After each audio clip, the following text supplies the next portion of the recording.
So it's been a while since I've jumped into the joyfulness and delight that is F1 Ranked, mainly because I've been working on the massive video of me beating the hardest AR in every single F1 game. I've not started working on part 2 of that video yet. I will eventually. I need some time to mentally, get better. So what better way to do that than F1 Ranked? I just have a complete disregard for my own mental health. So it's been a long old time since I have, raced any kind of laps on F1 23. But I return in pretty good form since I managed to put it on pole. Oh no, I don't. I thought I put it on pole.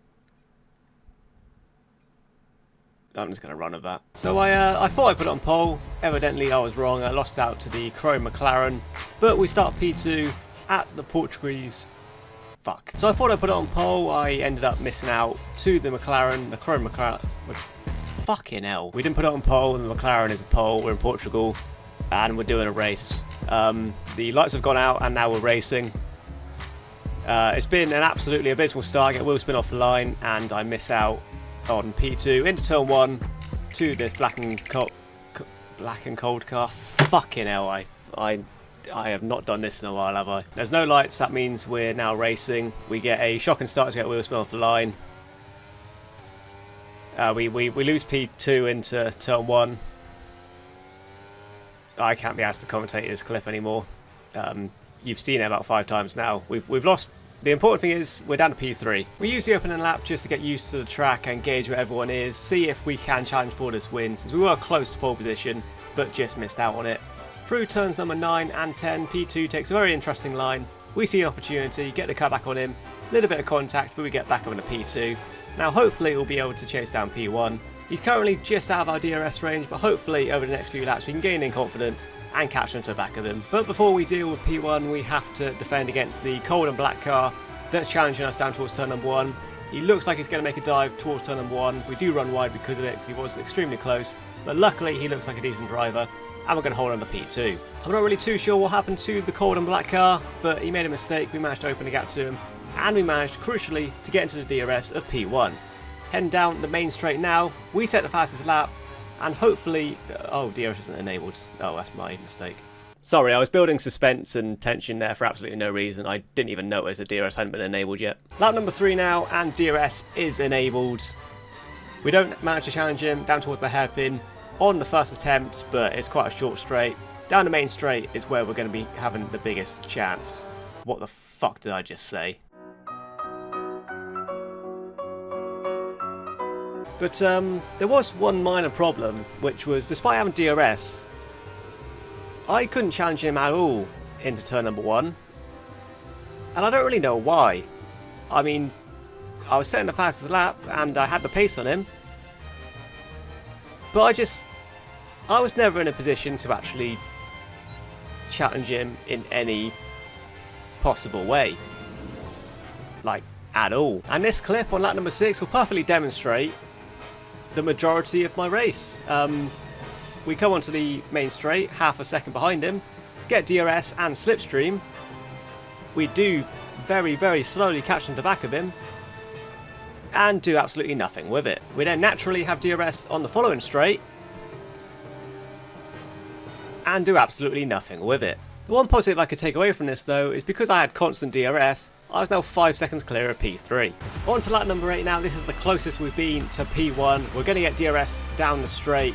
He's slightly pulling away, but as we come down towards turn number 5, absolutely nothing is going to happen once again. You can argue that I'm a slow driver and I use the racing line, but one thing you cannot argue in this race: I am dangerously consistent. Well, since I couldn't really make a move down the straight, I guess my best bet was just to stay behind the car, get in his mirrors, put him under pressure, wait for him to make a mistake. Much like that, Eventually, when I'm in someone's mirrors for a long period of time, eventually they crack under pressure. I'm incredibly terrifying. So because of that tremendous bottle from P1, I decided to extend my first stint. We're going to go for one more lap and then pull into the pit for a set of the soft tyres. He has pit at the end of lap number 8, so we will be responding. And at the end of lap number 9, we're going to come into the pit for a set of the soft tyres. Careful not to get a 5-second penalty, otherwise that would completely ruin this dominant win that I surely will be getting. Into the pit box we go. I mean, it's a standard online pit stop. There's not really much to say, but we are focused on Libano. We'll call him that. Is he going to get out ahead of me? I assume he had to fix his wing in the pit stops. I mean, I'm assuming he went in the wall. It was quite a dramatic spin. Coming out to the pit. Fuck it. Coming out the pit, Libano is 7 seconds, now 6 seconds behind us. Now, less than a second. We only just get out ahead of him, and I'm not really too sure how. That must have been a phenomenal outlap for him. But now, roles are reversed, and we're going to have to defend against him. I assume it's going to be difficult to overtake at this track, and he'll... Okay, well done. That's 3 clean laps in a row. Beautiful stuff. Keep it going. Well, that's problematic. He gets up our inside at the hairpin, and has retaken the lead. Shit. It gets even more concerning as we come through the final corner. He has opened the gap to half a second, but with the help of ERS through the final corner, we are right onto the back of him down the main straight with the DRS open, and this time he's going to go defensive and we're actually able to make an overtake. He's going to make it tricky for us, but around the outside we go, back up into the lead of the race. Apparently on the soft tyres I can overtake, unlike on the mediums. I'm not really too sure what has changed, but regardless, we're up into the lead of the race, and I've got a feeling this is going to be a pattern. Down the back straight, he's going to go up our inside into the hairpin. It's going to be a DRS game, it looks like, and yeah, I found it pretty easy to re-overtake him each time down the main straight. Obviously, with Slipstream and DRS, he doesn't fight it down this straight, and there was a mutual understanding. I didn't fight it at the following straight. I let him retake the lead. It was just a nice Sunday drive we were having, to be honest. Just, you know, chilling through the Portuguese mountains.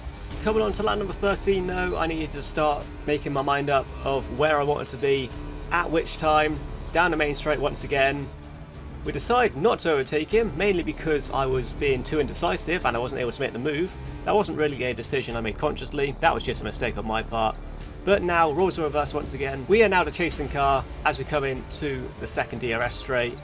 Will we make the move? We're going to go for it, using ERS and DRS.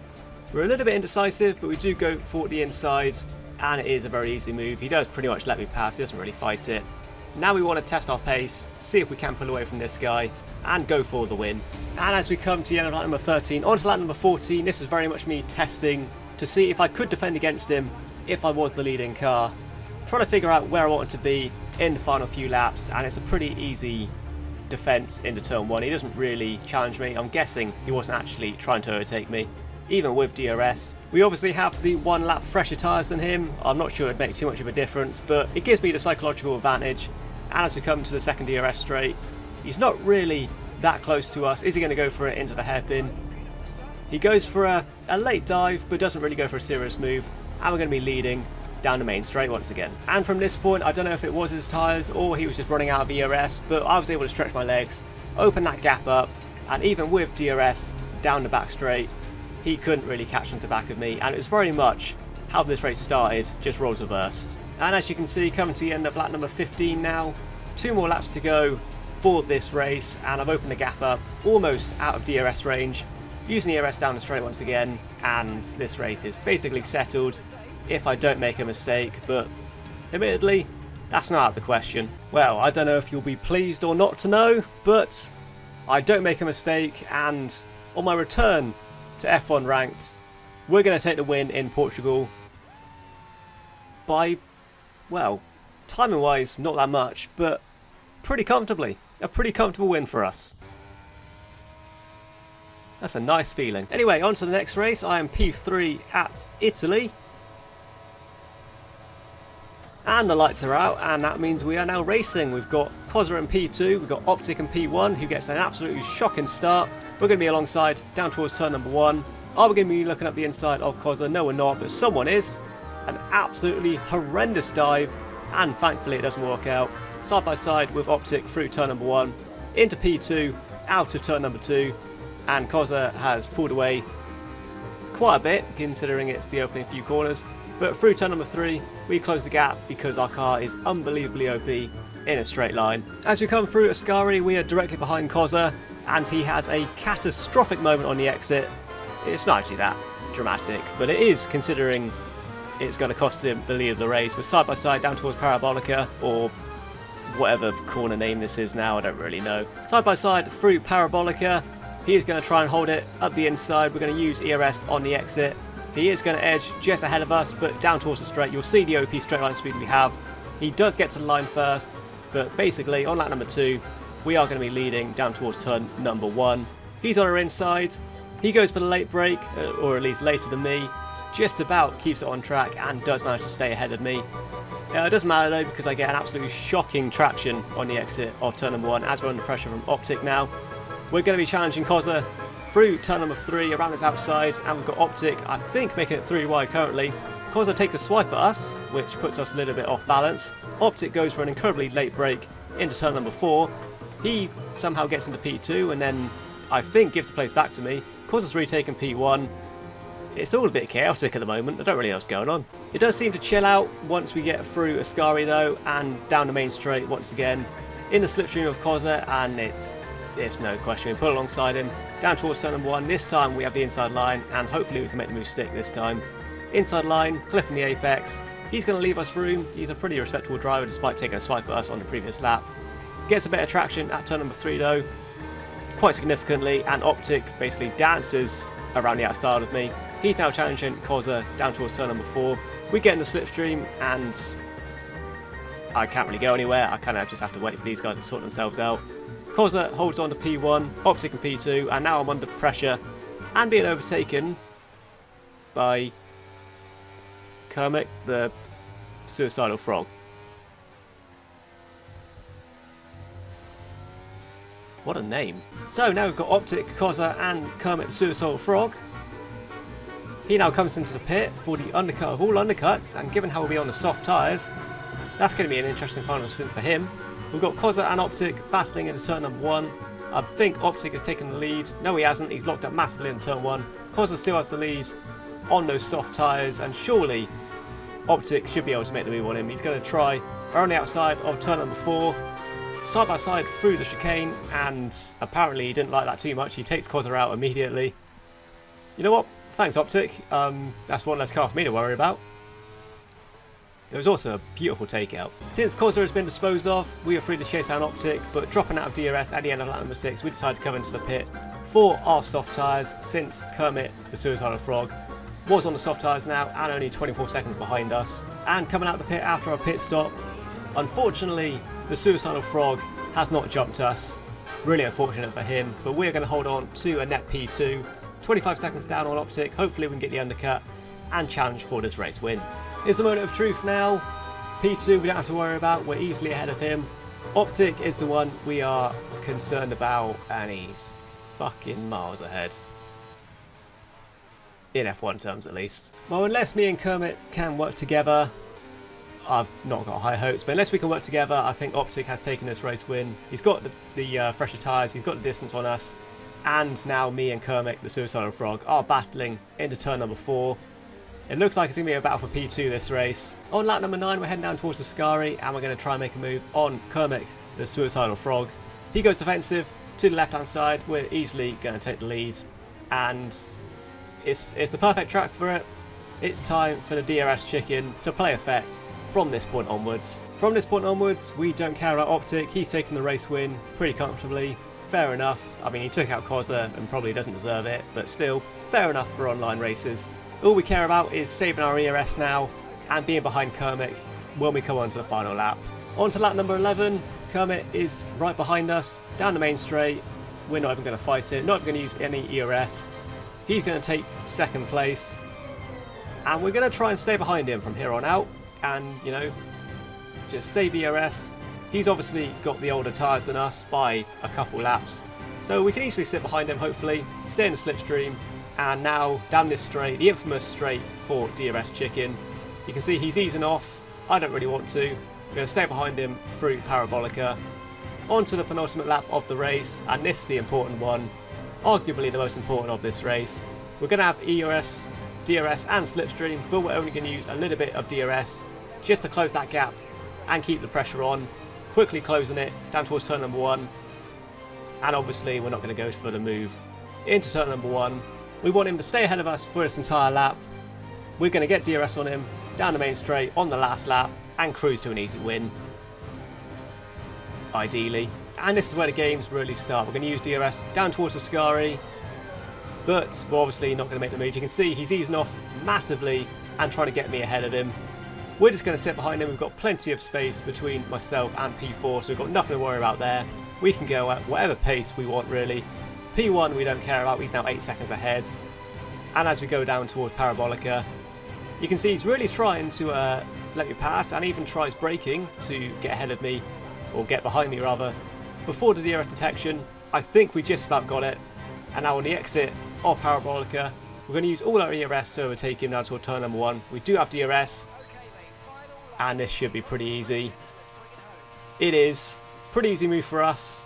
Now all that matters is getting our braking right down towards turn number 1. He's going to try and hold it around the outside, and I missed my braking, and kind of I say kind of, I forced him off track, get him a 5-second penalty, and unfortunately overtake him anyway. Now hold up, before you go to the comments and throw insults at me for being a dirty driver. Fair enough, that was disgusting. But despite Kermit the Suicidal Frog's name, he was actually a pretty clean driver, and you know, despite playing DRS chicken, he was pretty clean. So I decide I'm going to give it to him. I'm going to give him the P2. So on the exit of Ascari, I ease off, and we're just going to let him get 5 seconds ahead of me. I'm going to be the nice guy here. Hopefully it gets me some brownie points, and I don't get put with someone that's going to take me out. We're just going to go nice and slow through Parabolica until Kermit gets somehow 10 seconds. I try and slow down even more, but I can't really, otherwise I would have lost P3. And in the end, we're going to take P2, despite trying my utmost to not get it. It seems even when I'm trying to lose positions, I can't manage it. So I decided to go to the race director to have a look. You can see the horrible track limits I did, and for some reason Kermit the Suicidal Frog gets another penalty for something that I don't really get it. I don't really get how we got another 5-second penalty. I tried my best to I don't really know how he got driver of the day getting 10 seconds worth of penalties. That seems a bit questionable.